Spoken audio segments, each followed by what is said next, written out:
తాకట్లో ఉన్న మీ బంగారాన్ని విడిపించి ఆ రోజు ఆన్లైన్ రేటుకి కొంటాం. Sharma gold company. నమస్తే, వెల్కమ్ టు సుమన్ టీవీ. ప్రస్తుతం నాతో పాటు స్టూడియోలో ఉన్నారు centre for human security studies director and founder doctor Kanaganti Ramesh గారు ఉన్నారు. సార్తో మాట్లాడదాం. రమేష్ గారు నమస్కారం. సార్ గారు. రమేష్ గారు, ఇప్పుడు ఎక్కడ చూసినా ఈ జెఫ్రీ ఎప్స్టీన్ ఈయన పేరు బాగా వినిపిస్తూ ఉంది. ఎప్స్టీన్ ఫైల్స్ ఇది పెద్ద కుంభకోణం. ప్రపంచవ్యాప్తంగా ఉన్న కుబేరులు, పెద్ద పెద్ద వ్యాపారవేత్తలు, సెలబ్రిటీలు అందరూ కూడా ఈ కుంభకోణానికి సంబంధించిన పాత్రధారులు అని చెప్పి ఒక వార్త వస్తుంది. అంటే ఈ ఎప్స్టీన్ అనేవాడు ఎవరు, ఎందుకు ఇంత రచ్చ జరుగుతోంది? ప్లీజ్. అమెరికాలో న్యూయార్క్ పట్టణంలో జన్మించాడు జెఫ్రీ ఎప్స్టీన్. జెఫ్రీ ఎప్స్టీన్ అంచెలంచెలుగా ఎదుగుతా, ముఖ్యంగా అతని యొక్క సొంత తప్పిదాలు కొన్ని ఉన్నాయి. అవేంటంటే ఈ ఈజీ మనీకి, ఫేవర్స్ కోసము లేడీస్ని, ముఖ్యంగా యంగ్ గర్ల్స్ని, కాలేజ్ గర్ల్స్ని వాళ్ళకి $200 $300 ఇచ్చి వాళ్ళని మభ్యపెట్టి తన ప్రలోభాలు తీర్చుకోవడం కోసం అతను వాడుకున్నాడు అనేది అతని మీద ఫెడరల్ బ్యూరో ఆఫ్ ఇన్వెస్టిగేషన్, అమెరికాలో అంతర్గత రక్షణ, అంతర్గత భద్రత వ్యవహారాలు చూసేది FBI అంటారు అమెరికాలో. వాళ్ళు ఇన్వెస్టిగేషన్ చేశారు.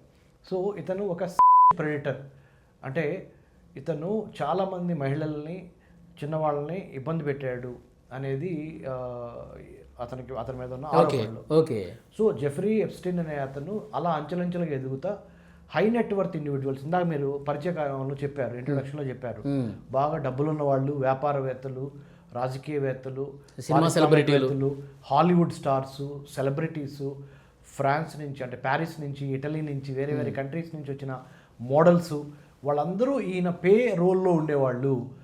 ఆ అత్యంత ధనిక వర్గమైన లేదా పారిశ్రామిక వర్గానికి ఇతను ఈ లేడీస్ని లేకపోతే ఈ చిన్న అంటే టీనేజ్ గర్ల్స్ని అతను ఒక రకంగా సప్లై చేసేవాడు.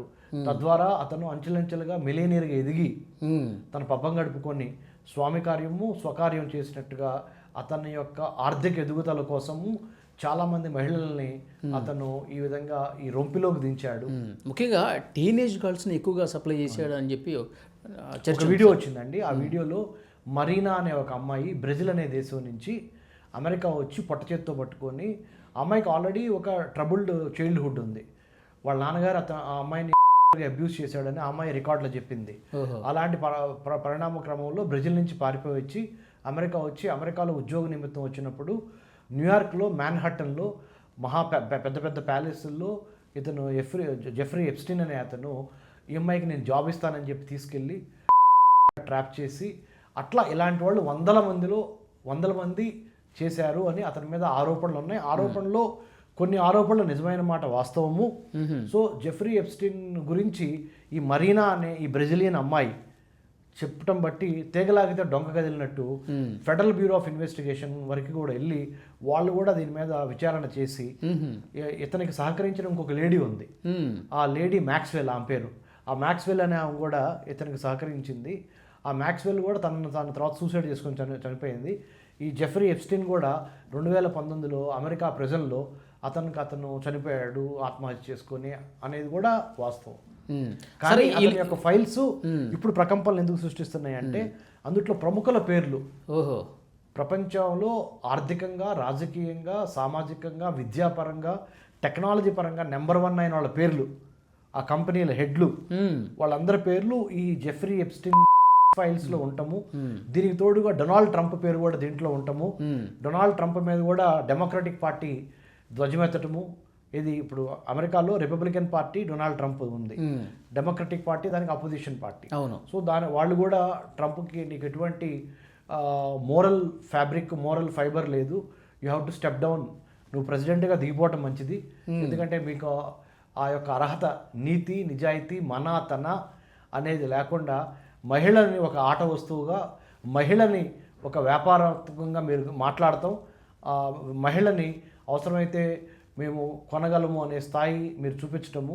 ఇప్పుడు ఇదే కాదు, జెఫ్రీ ఎప్స్టీన్ ఫైల్సే కాదు, మిగతా సందర్భాల్లో కూడా క్యాంపైన్స్లో కూడా మరి కొన్ని రిమార్క్స్ ఈయన విమెన్కి అగేన్స్ట్గా చేయటం అనేది ఇంకొద్దిగా తోడ్పడింది దానికి. సార్ ఈ ఫైల్స్లో సెలబ్రిటీస్ ఎవరెవరు ఉన్నారు సార్? మన దేశానికి సంబంధించిన వాళ్ళు కూడా ఉన్నట్టు చాలామంది. అంటే ఇప్పుడు టాలీవుడ్ కాకుండా అక్కడ బాలీవుడ్ అంటాం కదా మన అమెరికాలో, అంటే మన ముంబైలో ఉండేదాన్ని, ఆ బాలీవుడ్ ఇండస్ట్రీ నుంచి మనం ఎట్లయితే జనరల్గా మాఫియా, దావుద్ ఇబ్రహీము, మనకు అప్పుడు మందాకిని అని ఒక హీరోయిన్ పాత రోజుల్లో, ఇలా కొన్ని ఆరోపణలు ఎట్లా వచ్చినాయో ఇప్పుడు అమెరికాలో కూడా హాలీవుడ్ ఇండస్ట్రియలిస్టులు, మైక్రోసాఫ్ట్ కంపెనీ, మరి బిల్ గేట్స్ పేరు ఉందంట, తర్వాత దలైలామా స్పిరిచువల్ గురువు, అంటే ప్రపంచాన్ని ఆధ్యాత్మిక గురువు అయిన దలైలామా గారి పేరు, శాంతికి మరో పేరు ఆయన పేరు, తర్వాత ఇంకా మన పారిశ్రామికవేత్తలు ఒక పారిశ్రామికవేత్త అయిన అనిల్ అంబానీ గారి పేరు, ఇట్లా కొన్ని పేర్లు బయటకు వచ్చినవి. ప్రపంచంలో నాట్ ఓన్లీ మన భారతదేశమే కాదు, వేరే వేరే దేశాల్లో ఉన్న ప్రముఖ పారిశ్రామికవేత్తల పేర్లు కూడా బయటికి రావడం జరిగింది. వాళ్ళందరికీ అమ్మాయిల్ని, టీనేజ్ గర్ల్స్ని ఈయన జెఫ్రీ ఎప్స్టీన్ ఆయన సరఫరా చేశాడు, సప్లై చేశాడు అనే ఆరోపణలు వచ్చినాయి. దాన్ని ఎంతవరకు ఆయన నిజము అని తెలుసుకోవడానికి ఇన్వెస్టిగేషన్ ప్రకారము, in order to investigate about these files, మన ఫెడరల్ బ్యూరో ఆఫ్ ఇన్వెస్టిగేషన్ చెప్పాను కదా, వాళ్ళు దీని మీద ఒక ఇన్వెస్టిగేషన్ స్టార్ట్ చేయటము. ఇందుట్లో వీళ్ళు చెప్పిన ఇన్ని నిజాలు లేవు. కొంతవరకు జెఫ్రీ ఎప్స్టీన్ అతను తన యొక్క సొంత లైంగిక వాంఛలు తీర్చుకోవటానికి తప్పనిసరిగా వాడుకున్న మాట వాస్తవమే, కానీ ఇతరులకు పంపించాడు అన్నది దానికి ఇంకా రుజువులు లేవు. వీఆర్ సెర్చింగ్ ఫర్ దోస్ రుజువులు. లేకపోతే మరి ఈ పేర్లు ఎందుకు వచ్చినట్టు? రైట్, ఎందుకంటే పెద్ద పెద్ద హై నెట్వర్త్ ఇండివిజువల్స్ అంటారు, హెచ్ఎన్ఐస్. ఓకే, హెచ్ఎన్ఐ అంటే అత్యంత ధన సంపన్నులు, అత్యంత మేధో పరమైన గొప్పవారు, వాళ్ళందరినీ సెలబ్రిటీ పార్టీస్కి పిలవటం అలవాటు. మరి ముఖ్యంగా అమెరికాలో లాంగ్ ఐలాండ్స్ అని, ఫ్లోరిడాలో, మయామి బీచ్లో, వేరే వేరే చోట్ల, ఇది అక్కడ ఒక పరిపాటిది, అంటే నార్మల్.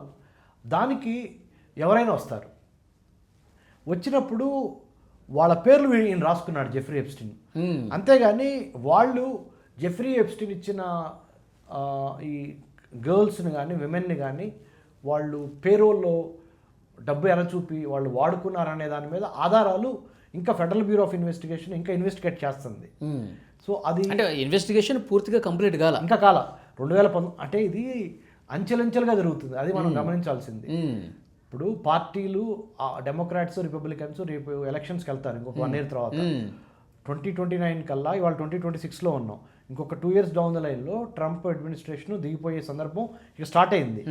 సో ఇక నుంచే ఏ విధంగా డౌన్ఫాల్ చేయాలి అనే దాని మీద కూడా ఒకటి ఎంతో కొంత ట్రంప్ చేశాడు అనే దాంట్లో కూడా నిజం ఉంది. ఎట్లా ఉంది అంటే, ట్రంప్ మీద ఇది ఫస్ట్ టైం వచ్చిన ఆరోపణ కాదు, ఇది గతంలో వచ్చినాయి. గతంలో మహిళలకు సంబంధించి అతను చేసిన రిమార్క్స్ కానీ, అతను యూజ్ చేసిన లాంగ్వేజ్ కానీ, మహిళలు చాలా మరికి ప్రపంచంలో చాలా మంది, ముఖ్యంగా అమెరికాలో ఉన్న మహిళలు చాలామంది ఆయన మీద సూ చేయటము, కేసులు వేయటం కూడా జరిగింది. నష్టపరిహారం కూడా డొనాల్డ్ ట్రంప్ చెందించిన సందర్భాలు ఉన్నాయి. కాబట్టి డొనాల్డ్ ట్రంప్ విషయము, జెఫ్రీ ఎప్స్టీన్ ఫైల్స్ ఇదొక ఎత్తు, కానీ Jeffrey Epstein sex files plus ప్రపంచ పారిశ్రామికవేత్తల పేర్లు, ప్రపంచంలో ఉన్న దిగ్గజాల పేర్లు ఉండటం అనేది ఎందుకు జరిగిందంటే, ఆ హై నెట్వర్త్ ఇండివిజువల్స్ పార్టీ జరిగిద్దే, సెలబ్రిటీ పార్టీ, దానికి ఎవరైనా వెళ్తారు. వెళ్ళినంత మాత్రాన వాళ్ళు తప్పు చేసినంత కాదు, కానీ వెళ్ళిన వాళ్ళలో కొద్దో గొప్ప అలా చేసిన వాళ్ళు కూడా ఉండొచ్చేమో కదా. 100% ఉన్నారు అనేది కొంత రుజువైంది. ఇంకా ఈ పెద్ద పెద్ద నేమ్స్ ఎవరైతే చదివారో ఇందాక మనము, వాళ్ళు ఇంకా ఉన్నారా లేదా కన్ఫర్మ్ లేదు, లేరు అనేది కన్ఫర్మ్ కాదా, లేదు. పార్టీకి వెళ్ళారు, పార్టీలో ఫేవర్స్ జరిగినాయా అనేది కన్ఫర్మ్ కాల, పార్టీకి వెళ్తాం అనేది కన్ఫర్మ్ అయింది. ఆ టైంలో వాళ్ళు ఆ సెలబ్రిటీస్ సోషల్ గ్యాదరింగ్లో వాళ్ళు ఉన్నారనేది కన్ఫర్మ్ అయింది. సార్, ఒకవైపు ఇన్వెస్టిగేషన్ జరగాల్సినటువంటి పరిస్థితులు ఉన్నప్పుడు ఈ జెఫ్రీ ఎప్స్టీన్ అనే వ్యక్తి జైల్లో అనుమానాస్పదంగా చనిపోయాడు సార్. అంటే అతనికి పూర్తిగా ఈ సమాచారం తెలుసు కాబట్టి ఎక్కడ అసలు వాస్తవాలు బయటకు వస్తాయనే ఉద్దేశంతో పెద్ద తలకాయలే ఆయన లేకుండా చేశారని ఒక చర్చ కూడా ఉంది. దాంట్లో నిజం లేకపోలేదు, 100% దాన్ని మనం కొట్టిపారేయలేము. అతని సొంత తప్పిదాలతో పాటు వాళ్ళ పేర్లు కూడా బయటకు వస్తాయి అనేది కూడా 100% ఆ ఆరోపణ కరెక్ట్. అతన్ని చనిపోవటానికి నార్మల్గా ఆత్మహత్య అని చిత్రీకరించారు, కానీ అది ఆత్మహత్య కాదు, అతన్ని చంపబడ్డాడు, స్లో పాయిజన్ ఇచ్చో, ఫుడ్లో పాయిజన్ పెట్టో over a period of time, ఎందుకంటే పెద్ద పెద్ద హస్తాలు ఉన్నాయనే దాని మీద కూడా ఇంకా ఇన్వెస్టిగేషన్ జరుగుతుంది. సో చూద్దాం సార్, ఇన్వెస్టిగేషన్లో ఇంకా ఎలాంటి విషయాలు బయటకు వస్తాయి. సో ఇప్పుడు ఇంతకుముందు మీరు చెప్పినటువంటి ప్రముఖుల పేర్లు నిజంగా ఉన్నాయా, లేకపోతే జస్ట్ పార్టీకి వెళ్ళి వచ్చారా? Wait and see, we have to validate, investigate. Yes, తర్వాత మళ్ళీ మాట్లాడదాం sir. Thank you very much. subscribe